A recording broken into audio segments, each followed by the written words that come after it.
ఓం శ్రీ మాతృ నమః. అందరికీ నమస్కారం అండి. ఈ నెల మార్చి 19వ తేదీన గురువారం నాడు మన తెలుగువారి నూతన సంవత్సరం ఉగాది పండుగ ఏర్పడబోతుంది. ఉగాది రోజున చేసే పూజలకు కోటి జన్మల పుణ్య ఫలితాన్ని పొందవచ్చట. అయితే ఉగాది రోజున అమావాస్య కూడా ఏర్పడుతుంది. కాబట్టి ఉగాది రోజున పూజ చేయాలంటే ఏ సమయంలో చేయాలి, పాటించాల్సిన నియమాలు ఏమిటో, పూజ గదిని ఎప్పుడు శుభ్రం చేసుకోవాలో ప్రతి ఒక్కరూ తెలుసుకోండి. కాబట్టి ఉగాది పండుగ వచ్చేలోపు ప్రతి ఒక్కరూ ఈ నియమాలను ముందుగానే తెలుసుకోండి. తద్వారా ఈ కొత్త సంవత్సరం అంతా ఆరోగ్యాలతో సుఖ సంతోషాలతో జీవించవచ్చు. ముందుగా ఈ వీడియోకి ఒక లైక్ కొట్టి జై శ్రీరామ్ అని కమెంట్ చేయండి. మార్చి 19వ తేదీన ఉగాది నుండి శ్రీ పరభావ సంవత్సరం ప్రారంభమవుతుంది. ఈ కొత్త సంవత్సరం అంతా మీ కుటుంబానికి బాగా కలిసి రావాలంటే ఈ ఉగాది పండుగ వచ్చేలోపు మీలంతా శుభ్రం చేసుకోండి. అలాగే పూజ గదిని కూడా శుభ్రపరచుకోండి. అయితే అమావాస్య రోజున ఇంటిని పూజ గదిని శుభ్రం చేయకూడదు. కాబట్టి ఉగాది పండుగకు ఒక రోజు ముందుగానే అంటే మార్చి 18వ తేదీన బుధవారం నాడే మీ ఇంటిని పూజ గదిని చక్కగా శుభ్రం చేసుకోండి. ఉగాది రోజున ఎట్టి పరిస్థితుల్లోనూ మాంసాహారం తినకూడదు. ఇంట్లో పూజలు చేసి మాంసాహారాన్ని తింటే మీరు చేసే పూజలకు పెద్దగా పుణ్య ఫలితం లభించదు. కాబట్టి ఉగాది పండుగ వచ్చేలోపు ఇంట్లో దుమ్ము ధూళి లేకుండా ఇల్లంతా శుభ్రం చేసుకొని ఇంట్లో పసుపు నీళ్లు కానీ గంగాజలం కానీ చిలకరించుకోండి. తద్వారా మీ ఇంట్లో ఉన్న దరిద్ర దేవత బయటకు వెళ్ళిపోతుంది. అలాగే మీరు ఉపయోగించే బెడ్షీట్లు, డోర్ కర్టన్స్ కూడా తప్పనిసరిగా వాష్ చేసుకోండి. ఇక ఇంట్లో ఉన్న పనికిరాని వస్తువులను వెంటనే తీసేయండి. ముఖ్యంగా పాతబడిన న్యూస్ పేపర్లు కూడా ఎట్టి పరిస్థితుల్లోనూ తుప్పు పట్టిన ఇనుప సామాన్లోనూ ఇంట్లో ఉండకూడదు. ఉగాది రోజున ఇంట్లో పాత వస్తువులు ఉంటే మీ ఇంట్లోకి నెగటివ్ ఎనర్జీ ప్రవేశిస్తుంది. పూజ గదిని శుభ్రం చేసుకున్నాక దేవుని పటాలకు గంధం రాసి కుంకుమ బొట్లు పెట్టుకోండి.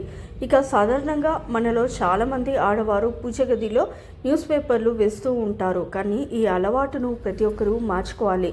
కాబట్టి ఉగాది సంవత్సరం నుండి మీ పూజ గదిలో న్యూస్ పేపర్లు వేయకుండా ఒక పట్టు వస్త్రాన్ని కానీ లేదా తెల్లటి కాటన్ వస్త్రాన్ని కానీ వేసుకోండి. అలాగే మీ పూజ గదిలో పాతబడిన దేవుని పటాలు ఉంటే వెంటనే తీసేయండి. ముఖ్యంగా ఈ నూతన సంవత్సరం ఉగాది పండుగ నాడు కొత్తగా దేవుని పటాలను తెచ్చుకొని మీ పూజ గదిలో పెట్టుకుంటే చాలా మంచిది. ముఖ్యంగా లక్ష్మీదేవి చిత్రపటాన్ని తెచ్చుకొని మీ పూజ గదిలో ఉత్తర దిశలో పెట్టుకోండి. ఇక ఈ సంవత్సరం అంతా ధనధాన్యాలకు కొరత ఏర్పడకుండా ఉంటుంది. మార్చి 19వ తేదీన ఉగాది పండుగ నాడు ఉదయం 6 గంటల నుండి 9 గంటల మధ్యలో ఇంట్లో పూజ పూర్తి చేసుకోండి. స్త్రీలు తెల్లవారుజామునే నిద్రలేచి చక్కగా తలస్నానం చేసి ఇంటి గుమ్మానికి పసుపు రాసి కుంకుమ బొట్లు పెట్టి బియ్యం పిండితో ఇంటి ముందు ముగ్గు వేసి గుమ్మానికి మామిడి తోరణాలను కట్టుకోండి. ఇంటి గుమ్మం ఎంత పచ్చగా ఉంటే మీ ఇంటికి అంత మంచి జరుగుతుంది. రాగి కలశంలో త్రిమూర్తులు కొలువై ఉంటారు. కాబట్టి ఉగాది రోజున ఒక రాగి చెంబులో నీళ్లు పోసి మీ పూజ గదిలో ఈశాన్యంలో పెట్టుకోండి. ఇక ఈ సంవత్సరం అంతా మీ ఇంటికి కలిసి వస్తుంది. ఈ ఉగాది పండుగ రోజున మీ ఇష్ట దైవాన్ని పూజించుకోండి. ఉగాది పండుగ గురువారం వచ్చింది కాబట్టి శ్రీ మహావిష్ణువుని అలాగే లక్ష్మీదేవిని పూజిస్తే ఇంకా మంచిది. ఉగాది పచ్చడి తయారు చేసి దేవునికి నైవేద్యంగా సమర్పించి కుటుంబం అంతా ఉగాది పచ్చడిని తినాలి. చింతపండు, బెల్లం, పచ్చిమిర్చి లేదా కారం, మామిడి తురుము, వేప పూత, ఉప్పు వీటన్నిటితో ఉగాది పచ్చడి తయారు చేయాలి. ఇక తులసి కోటలో ముక్కోటి దేవతలు కొలువై ఉంటారు. కాబట్టి ఈ సంవత్సరం ఉగాది పండుగ రోజున ప్రతి ఒక్కరూ తులసి కోటను పూజించండి. తులసి కోటలో నెయ్యి దీపం వెలిగించి తులసి మొక్కకు 5 ప్రదక్షిణాలు చేసి సకల శుభాలు కలుగుతాయి. ఈ ఉగాది రోజున ఒక కొత్త మట్టి కుండను కొని మీ ఇంటి ఈశాన్యంలో పెట్టుకోండి. ధనపరంగా బాగా అభివృద్ధి చెందుతారు. ఎవరైతే అప్పుల సమస్యలతో బాధపడుతున్నారో అలాగే భార్య భర్తల మధ్య మనస్పర్ధాలు ఉన్నవారు ఈ ఉగాది రోజున గణపతి చిత్రపటం ముందు కొబ్బరి నూనెతో దీపారాధన చేయండి. అప్పుల బాధలన్నీ క్రమక్రమంగా తొలగి మీ కుటుంబంలో సుఖ సంతోషాలు పెరుగుతాయి. అలాగే వివాహ ప్రయత్నాలు చేసే ఈ ఉగాది రోజున సన్న జాజులతో విష్ణుమూర్తిని పూజిస్తే సత్వరమే వివాహ యోగం కలుగుతుంది. అలాగే గన్నేరు పూలతో దేవుని పూజిస్తే వ్యాపారంలో నష్టాలు లేకుండా లాభాలు పెరుగుతాయి. విశేషంగా ఈ ఉగాది పండుగ నాడు ఒక ఎర్రటి వస్త్రంలో రాళ్ళ ఉప్పును మూట కట్టి మీ ఇంటి గుమ్మానికి వేలాడదీయండి. ఇంటి గుమ్మానికి ఉప్పు మూటను కడితే మీ ఇంట్లో ఉన్న నెగటివ్ ఎనర్జీ మొత్తం తొలగిపోయి ఈ సంవత్సరం అంతా ఐశ్వర్యాలు కలుగుతాయి. ఈ ఉగాది పండుగ రోజున తైలాభ్యాంగన స్నానం తప్పకుండా చేయాలి. శరీరం అంతా నూనె రాసుకొని అభ్యాంగన స్నానం చేస్తే చాలా మంచిది. ఉగాది రోజున తైలంలో లక్ష్మీదేవి నివాసం ఉంటుందని నమ్మకం. ఇక ఈ ఉగాది రోజున తప్పనిసరిగా మీ పూజ గదిలో తమలపాకులు పెట్టుకోండి. తమలపాకులో సరస్వతీదేవి మరియు లక్ష్మీదేవి నివసిస్తారట. కాబట్టి పూజ గదిలో తమలపాకులు పెట్టి ఇంట్లో దీపారాధన చేసుకోండి. ఈరోజు ఏ పని ప్రారంభించాలన్నా విజయాలు సాధిస్తారు. ఉగాది రోజున కొత్తగా వ్యాపారం ప్రారంభించాలన్నా ఎటువంటి ముహూర్తం చూడరు.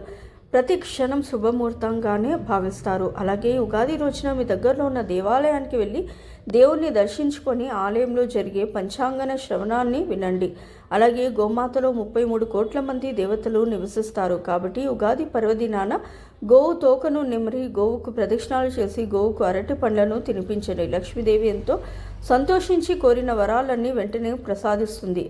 అలాగే మీ ఇంటికి పట్టిన నరదృష్టి మొత్తం వెంటనే తొలగిపోవాలంటే ఉగాది రోజు మీ ఇంటి ప్రధాన ద్వారం పైన గంధంతో స్వస్తిక్ గుర్తును వేయండి. మీ ఇంట్లోకి దుష్ట శక్తులు ప్రవేశించకుండా పాజిటివ్ ఎనర్జీ ప్రవేశిస్తుంది. ముఖ్యంగా ఈ ఉగాది రోజున ప్రతి ఒక్కరూ సూర్యుడికి నమస్కారం చేసుకోండి. సూర్యుడికి అర్ఘ్యం సమర్పించి మీ మనసులో ఏదైనా కోరుకోండి. ఖచ్చితంగా కోరిన కోరికలన్నీ నెరవేరుతాయి. ఇక ఎండాకాలం వచ్చేసింది కాబట్టి ఉగాది రోజున ఒక మట్టి కుండలో నీళ్లు నింపి బ్రాహ్మణుడికి దానం చేస్తే చాలా మంచిది. ఇక మీ పనుల్లో తరచూ ఆటంకాలు ఏర్పడుతుంటే ఉగాది రోజున గణపతి దేవాలయానికి వెళ్ళి గరికను సమర్పించి గణపతికి నమస్కారం చేసుకోండి. మీ పనులన్నీ విజయవంతంగా పూర్తవుతాయి. ఈ ఉగాది రోజున ఇంటిని శుభ్రంగా ఉంచుకోండి.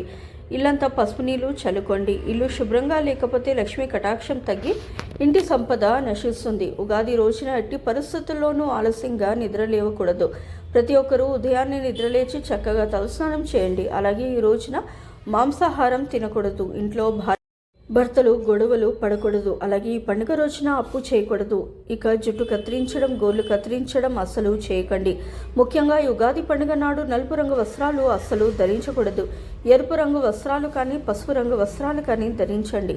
డబ్బు సమస్యలు, అప్పుల సమస్యలతో బాధపడేవారు ఈ ఉగాది పండుగ రోజున ఇంట్లో పూజ పూర్తయిన తర్వాత ఒక పసుపు రంగు వస్త్రంలో 5 పసుపు కొమ్ములను మూట కట్టి మీ బీరువాలో పెట్టుకోండి. ఇంటి సంపద పెరిగి డబ్బు సమస్యలన్నీ తొలగిపోతాయి. ఇక ఉద్యోగ ప్రయత్నాలు చేసేవారు ఈ ఉగాది రోజున విష్ణుమూర్తి దేవాలయానికి వెళ్ళి తులసి మాల సమర్పించి ఆవు నెయ్యితో దీపం వెలిగించండి. మీ కోరిక ఖచ్చితంగా నెరవేరుతుంది. ఉగాది రోజున బంగారం లేదా వెండి ఆభరణాలను కొనుగోలు చేసి ఇంటికి తీసుకువస్తే ఇంటి సంపద పెరుగుతుందని చాలామంది నమ్ముతారు. అలాగే పండుగ నాడు ప్రతి ఒక్కరూ కొత్త వస్త్రాలు ధరించి ఉగాది పచ్చడిని తినాలి. తాబేలును విష్ణు స్వరూపంగా భావిస్తారు. కాబట్టి ఉగాది పండుగ రోజున ప్రతి ఒక్కరూ ఒక చిన్న తాబేలు విగ్రహాన్ని తెచ్చుకొని మీ పూజ గదిలో పెట్టుకోండి. మీ ఇంట్లో సానుకూల శక్తి పెరిగి కుటుంబంలో సుఖ సంతోషాలు పెరుగుతాయి. ఇక వ్యాపారాలు చేసేవారు మీ షాప్లో కొత్త పంచాంగాన్ని పెట్టి పూజ చేయండి. ఇక ఉగాది రోజున చేసే దాన ధర్మాలకు విశేషమైన పుణ్యఫలితం కలుగుతుంది. ఈ ఉగాది రోజున ఎవరికైనా మామిడి పండు దానం చేస్తే మీ మనసులోని కోరికలన్నీ త్వరగా నెరవేరుతాయి. అలాగే మజ్జిగ దానం